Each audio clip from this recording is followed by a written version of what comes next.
Oh, it's always something, isn't it? It doesn't matter where Johnny's at, what state, it's always something edition of the Always Irish Show. As always, thank you for being here. You can find the program on YouTube. Do it, subscribe if you haven't yet. Appreciate it very much. Give the video a thumbs up. That helps Johnny Boy out as well. Notifications on that way. You will alert it every time a new episode drops. I know you don't want to miss it. Twitter. Search bar Always Irish or at Always Irish Inc. Emails alwaysirishnd at gmail.com. Audio only anywhere you want it. You can get it if you don't want to see my face. I definitely don't blame you for that. I'm going to try and keep the yelling down. It is early morning in Florida. There's foursome after foursome, like 50 feet over from me putting. I'm going to try. I brought an extra mic, thinking now I could talk a little lower out here with these golfers out here. I'm trying to be respectful of the game, but I know this episode's going to get me worked up. Patreon.com/Always Irish. Former captain, leading tackler, by the way, Mike GOOLSBY and myself breaking it all down. Oh, we got stuff cooking. We got stuff cooking, folks. Thanks to everybody that's over there. All right. Here's where we're going to start. Here's number one.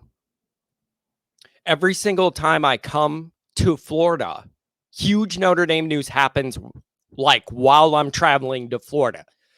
2 years ago, Ludwig, when Notre Dame messed that situation up and Captain Jack was telling you to donate more money, they screwed up and then he asked you to give them more money. That's how that went. I was yelling about that out here.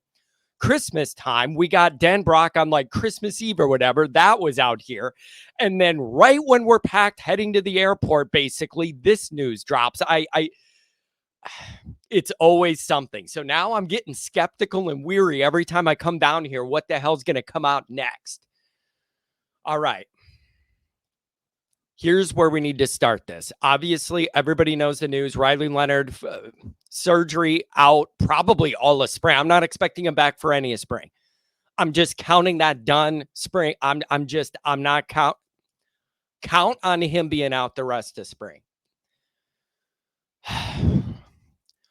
Whenever we've been having these quarterback discussions, which, by the way, are really interesting to me. I had on my notes for one of the last live shows I did, the morning shows before I left, I had on my notes, nobody's talking about Riley Leonard. And I was going to bring up how weird that was.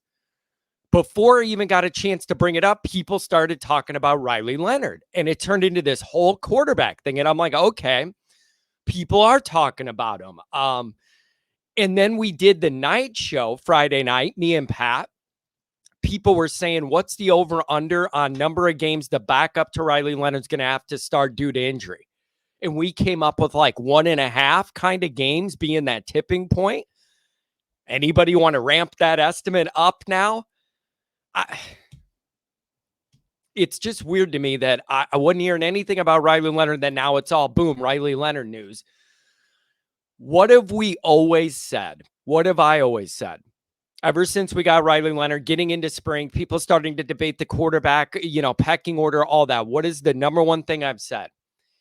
If healthy, Riley Leonard is your starter.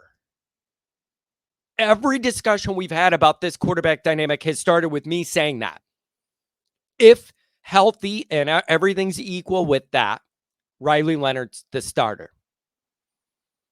The issue is here we are, and we're on 2 surgeries, and we haven't even come close to playing a football game yet.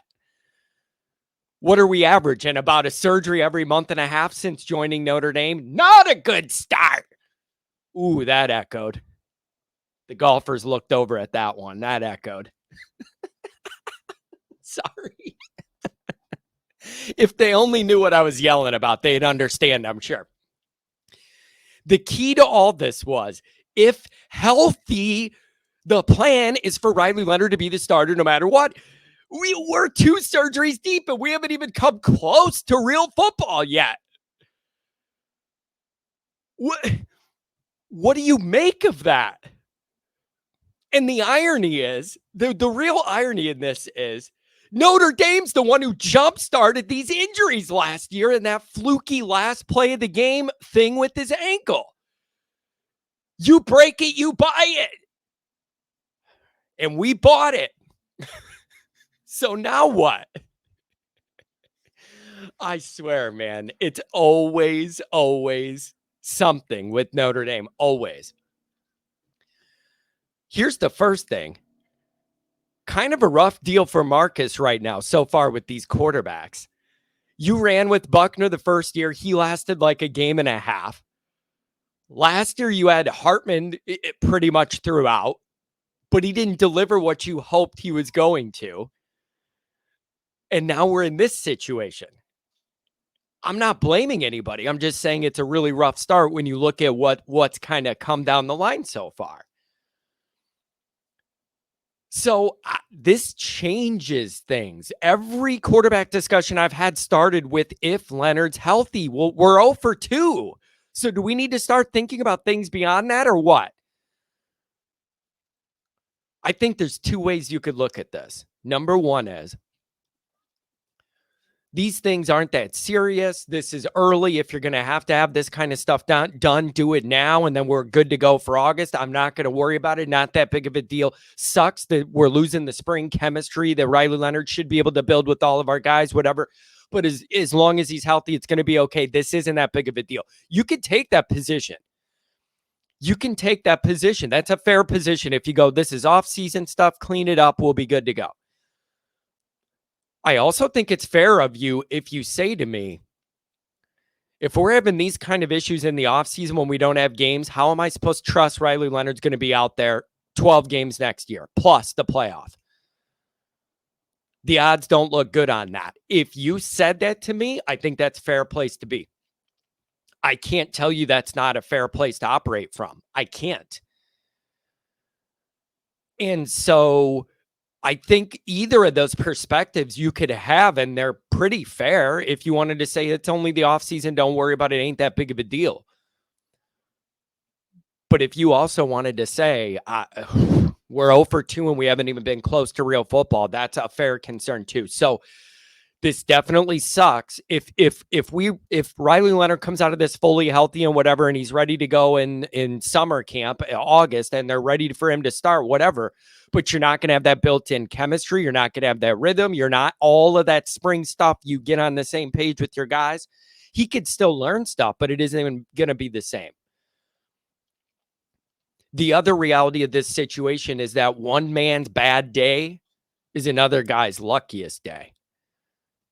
Think about that. One guy's awful day is another guy's lucky break. That's how sports are. That's how football is.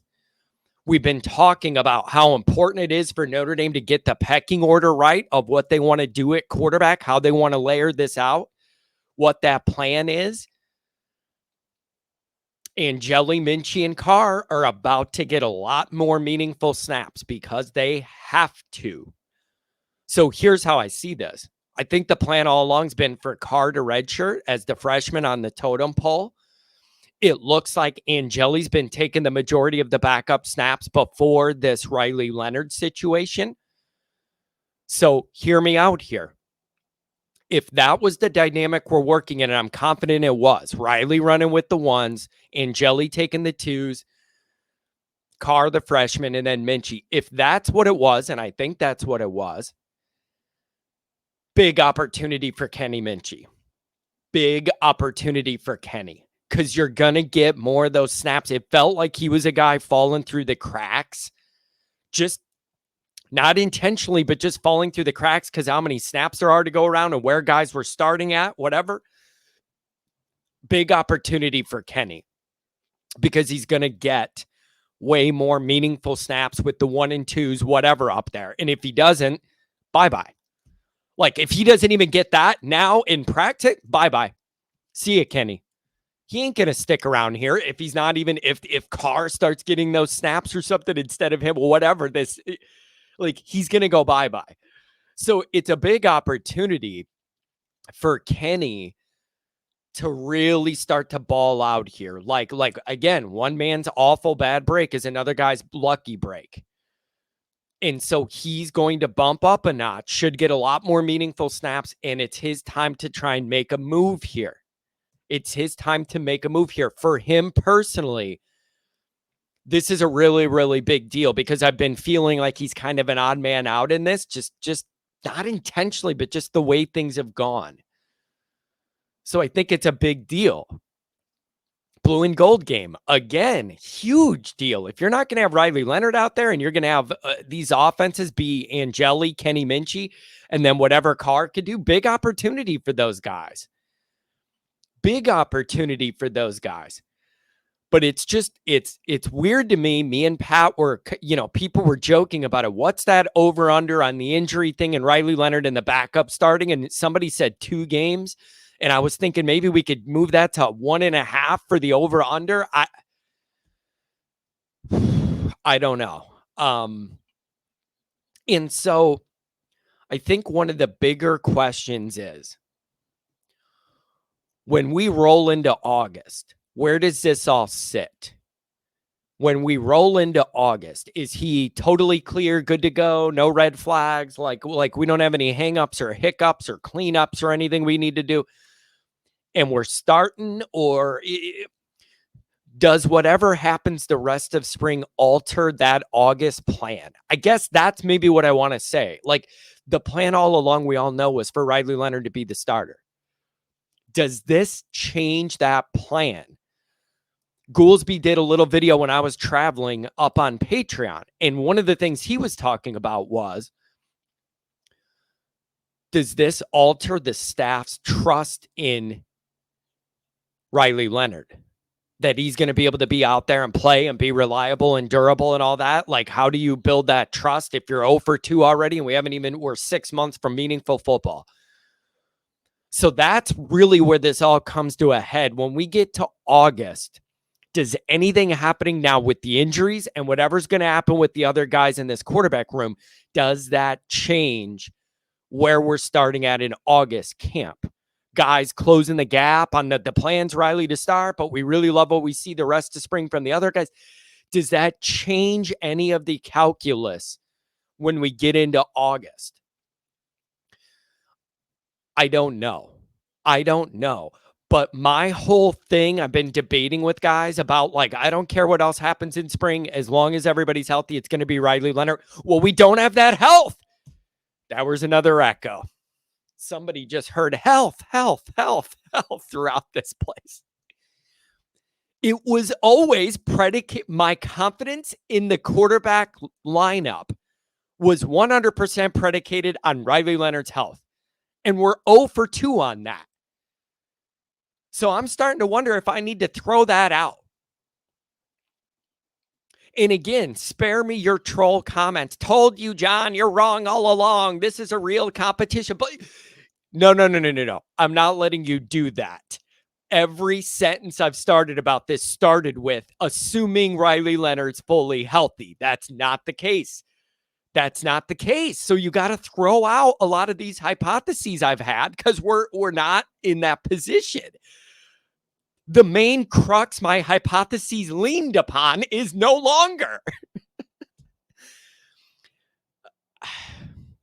That's the big question here. When we get to August, does anything happening now with the other guys in camp, however else this is going to go, and this injury history, does that alter what we see in August? How the coaches process August getting into this season? I don't know. All I know is not ideal. All of this time's valuable. Riley Leonard can learn, and he's an experienced guy and all that, but it's different when you're the one throwing those passes, building timing with your guys, whatever. And you're not going to have that. So I think huge opportunity. Kenny Minchie is the one who has the biggest chance out of this. Angeli was already like in that 2 seat. I think this is Kenny Minchie's time to shine and try and make a run and show people what he could do now that he's going to get more snaps out of necessity. So I don't know, you guys. It's a little anxiety producing. And I guess it's a good thing that we feel good about this room overall, because it looks like you might need it, right? When we've been saying a lot of these, I've been saying, not even sarcastically, a lot of these blue and gold games, I'm excited to see no Notre Dame quarterbacks. I can't tell you how many blue and gold games I've went to driving on the toll road thinking I don't want to see any of our quarterbacks, because even on their best day, none of them are near good enough. 0. Too many spring games I've been interested in. None of the quarterbacks. We were entering this one, and I'm saying I got 4 I'm interested in seeing more of. Well, it's a damn good thing you're building depth because look where we're at. So I want to know what you guys think about this. I want to know if you think this changes the long-term calculus for August and the plan of what Notre Dame wants to do.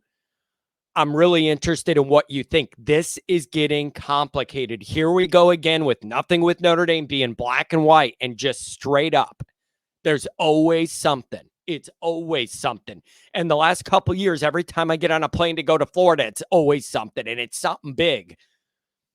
Let me know what you guys think, but these are wild times in the Notre Dame quarterback room. It's getting dicey. It's getting dicey. Or maybe you think we're 6 months from the games. Everybody chill out. No big deal. Maybe you think that, right? That. Tell me that in the comments. My sarcasm is going to come back to you and go, we're 2 surgeries deep and we haven't even come close to football where somebody mean and mad wants to hurt you. I don't like my odds. All right. I'm going to be done for now. We're going to let the golfers play without me interrupting them. Let me know what you guys think about this, and I'm sure I'll hit you back with the next thing. Let me know what's up with this.